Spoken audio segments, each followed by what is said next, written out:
Good evening. Welcome to South Asia Newsline. I'm Yeshi Chonzom.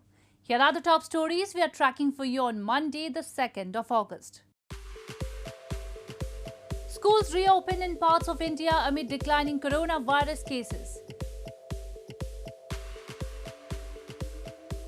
Afghan President Ghani says shift in war situation needed for Taliban to talk peace.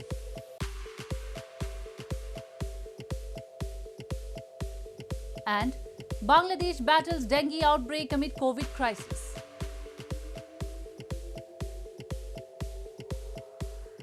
And now for all the details. Students returned to offline classrooms on Monday after schools reopened in parts of India amid declining coronavirus cases. India had ordered the closure of all educational institutions in March last year and pushed for classes to move online to curb the spread of the deadly virus. As of Monday, infections tally in the South Asian nation stood at 31.69 million.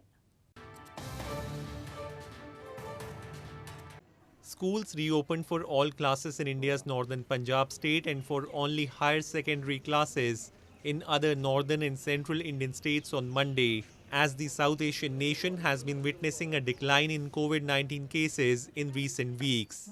India had in March last year ordered the closure of all schools, colleges and other educational institutions and pushed for classes to move online to curb the virus spread.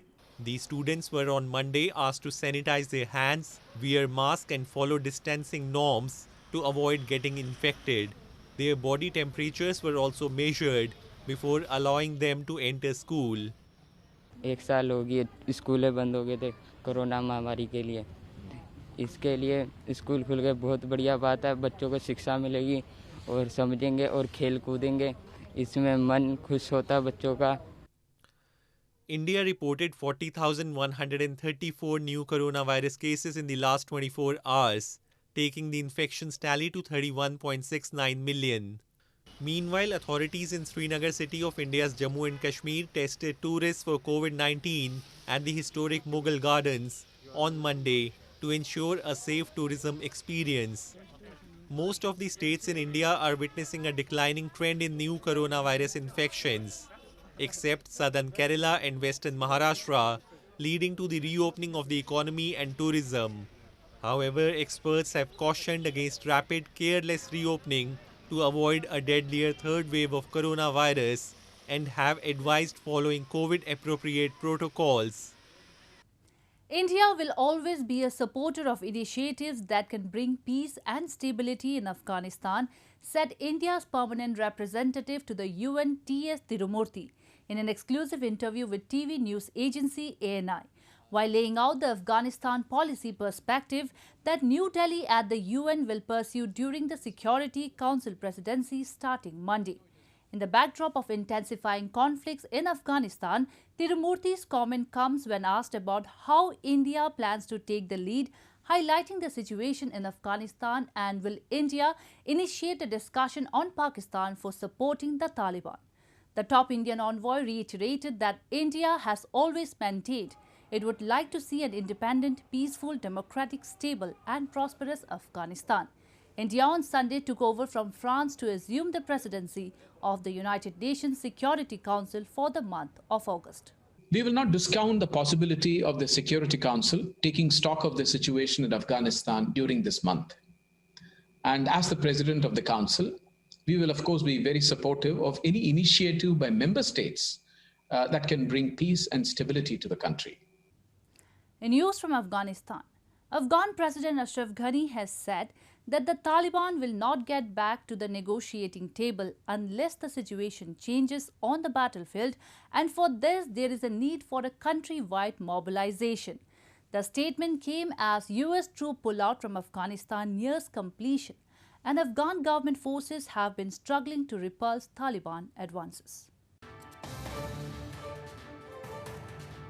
Afghan President Ashraf Ghani on Sunday said the Taliban will show no will for peace and will not get back to the negotiating table unless the situation changes on the battlefield, and for this, there is a need for a countrywide mobilization. Addressing an event at the presidential palace, Ghani reiterated that the insurgent group has become more cruel. He highlighted the importance of the implementation of his 6-month plan and said one part of it includes public mobilization for defending the system under the leadership of the National Directorate of Security. Meanwhile, as American troops pull out from Afghanistan nears completion and the Afghan government forces struggle to repulse Taliban advances, the United States has begun the Operation Allies Refuge to evacuate Afghans who worked for the US government during the 20-year war, as they fear reprisals from the insurgent Taliban. Last Friday, the first group of US-affiliated Afghans along with their family members arrived in the United States to begin new lives. As many as 50,000 or more people ultimately could be evacuated as part of the program. In news from Pakistan, amid a spike in COVID-19 cases in Pakistan, health authorities in Pakistan's Punjab province have issued an alert after detection of at least 5 cases of Aspilon variant in Lahore city. The strain is said to be vaccine-resistant and highly transmissible, according to medical experts. The highly transmissible COVID-19 variant Epsilon has now reached Pakistan, with at least 5 cases being detected in Lahore city, raising concerns as the country already battles a rapid surge in infections. According to some medical experts, Epsilon, first reported in California in the United States in 2020, is more resistant to the vaccines.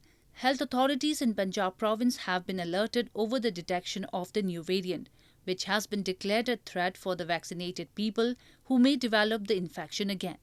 Authorities in Pakistan's Sindh province have imposed a partial lockdown from Saturday to curb rising COVID-19 Delta variant cases, as hospitals in Karachi city are close to saturation levels. As of Monday, Pakistan's COVID-19 cases tally stood at 1.03 million, with 23,462 fatalities reported so far. Meanwhile, out of a population of 220 million, more than 27.8 million have received one vaccine shot, but only 5.9 million have been fully vaccinated, according to the National Command and Operations Center, a military-run body that oversees pandemic response. Moving on, massive protests have swept through Balochistan against the China-Pakistan Economic Corridor project and the Pakistan government, blaming it for mistreating the region and its people. Fishermen who are leading the protest have blamed that the so-called Game Changer project has only brought death and destruction for them instead of economic opportunities. Massive protests have swept through Balochistan, especially the Gwadar region, against the China-Pakistan Economic Corridor or CPEC project, and the Pakistan government blaming it for mistreating the region and its people. The fishermen who are on the front line in these protests say they were assured prosperity when the CPEC agreement was signed with China, but the so-called Game Changer project has only brought death and destruction for the local people instead of economic opportunities. The protesting fishermen blamed they have been cleared away of their fishing areas as part of the CPEC project, and now with no employment, they have no option to look forward to in life. लाखों लोगों को एक chamber बना के और उधर जहरीला gas छोड़ दें ताकि वो वफात पा जाए और आप ग्वादर पे आराज करें। अगर नहीं तो मुनाफिकत खराब चीज है। इमरान खान साहब, मैं ग्वादर पे अवाम के नुमाइंदे की हैसियत से आपसे ये कहना चाहता हूँ कि हमें खुदारा ग्वादर के अवाम के साथ ये खिलवाड़ बंद करें। Gwadar is a strategic port on the Arabian Sea that is being developed as part of the multi-billion CPEC project, which activists blame has been stripping away the region of its natural resources. They accuse Pakistani forces operate with impunity in Balochistan to ensure safe passage to China. Pakistan's Navy and Pakistan Maritime Security Agency (PMSA) conducted a joint operation south of Karachi to rescue the crew of a sunken cargo ship, a senior PMSA official has said.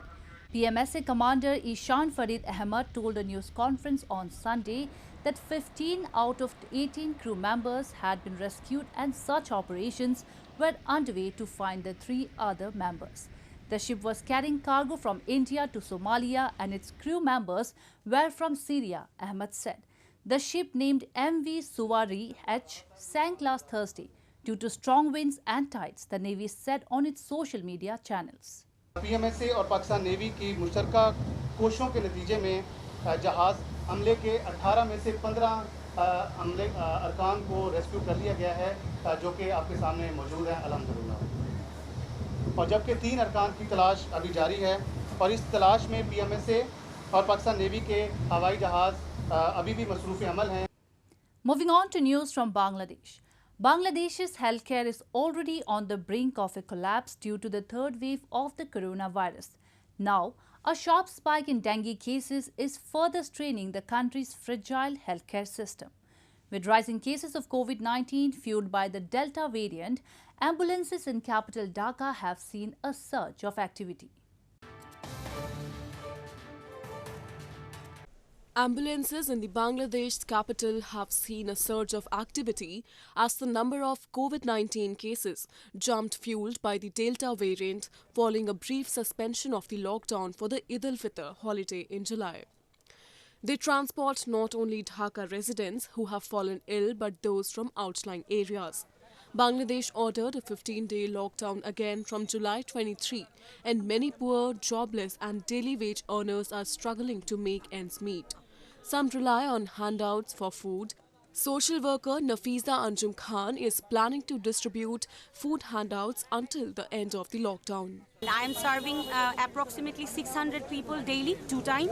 My family and my friends are working with me, and I have mainly arranged food from various places. I do not accept cash at all, and I have a great plan to serve people like them who are really helpless. Bangladesh has so far reported over 1.2 million coronavirus cases and 20,916 deaths.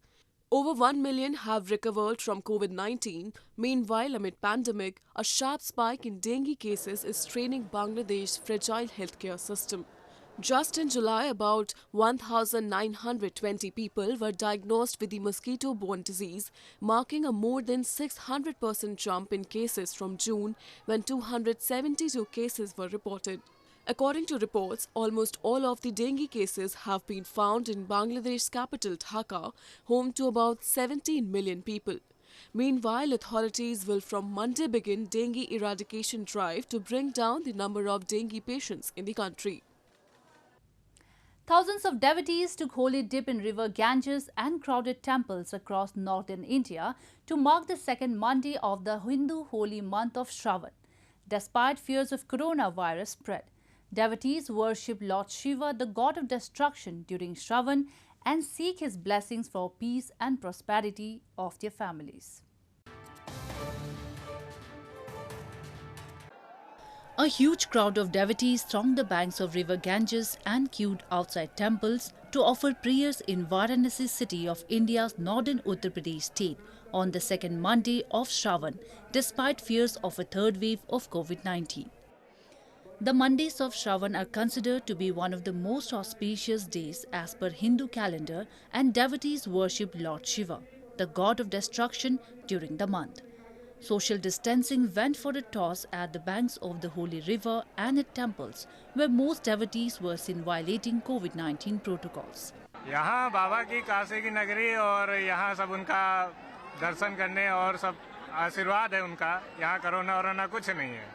Meanwhile, similar scene was witnessed in a temple in northern Gorakhpur city as devotees prayed to seek the blessings of Lord Shiva for peace and prosperity of their families. आज सावन का दूसरा सोमवार है। हम लोग bell पत्र फूल माला से पूजा करते हैं और अपने घर समृद्धि के लिए पूजा करते हैं, अपने सुहाग की रक्षा के लिए पूजा करते हैं, मंदिरों में आके पूजा करते हैं, सोमवार का व्रत करते हैं हम लोग.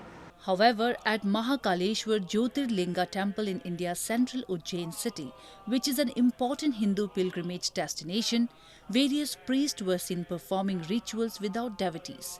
This year, owing to the COVID-19 pandemic, the annual Kavar Yatra, which is usually undertaken in the holy month, has also been cancelled. Well, that's all we have for you from South Asia this evening. Now our viewers can watch the show on SouthAsiaNewsline.com. You can also visit us on Facebook.com/AsAsiaNewsline and follow us on Twitter @AsAsiaNewsline. That's all in tonight's edition. We will see you same time tomorrow.